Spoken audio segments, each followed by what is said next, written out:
Hey, this is Craig with TQ Financial Services. We hope everybody's doing well. We're back again with part 2 of our series, Growing Your Business with Taxes. In part 1, we went over record keeping and the importance of it, of course, because you want to be as accurate as possible because it drives your profit and loss and ultimately says the income and the revenue that you've earned. In part 2, we're going to go over something that a lot of you might not have thought about. Today, we're going to discuss deferring income. Yeah, deferring your income. That means that we're going to talk about, is it a good strategy to try not to collect money closer to the end of the year or to actually increase expenditure? Let's get into it.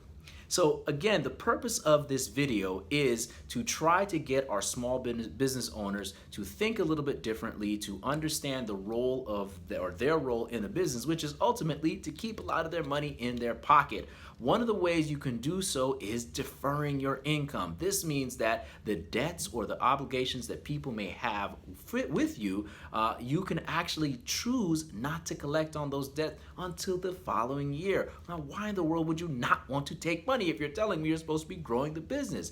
Because you have to think of it from a tax standpoint. The more money that you generate and the more money that you bring in, the higher your tax bracket. So one of the practices that are little known or not often used is to defer the amount of income that comes in. If people are owing you tens of thousands or hundreds, whatever the number is, and this could push you in a higher tax bracket, then one of the things you might consider doing is, hey, not reaching out to these people. Leave them alone until the new year, which we're in, and then reach out to them and collect that money. So the income will count for the following year. Now, if this strategy is working, but you need to push a little bit harder, you can also increase your expenditure. That means spend more money. If you were thinking of buying new computers or supplies or whatever it is, software, then it might be a good time to go ahead and not postpone the spending of that money to the following year, but go ahead and get that revenue, that money that you have out of your pocket. Sounds crazy, right?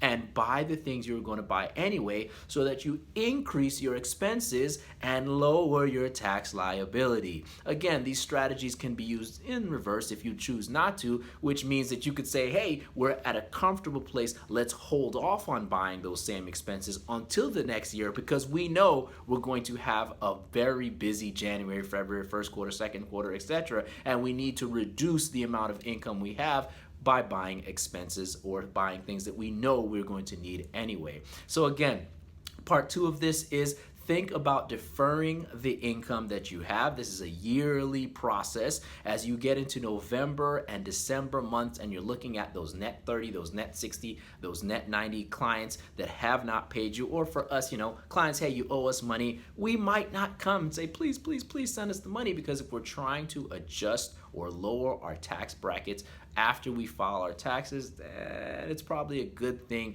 that we leave you alone till next year.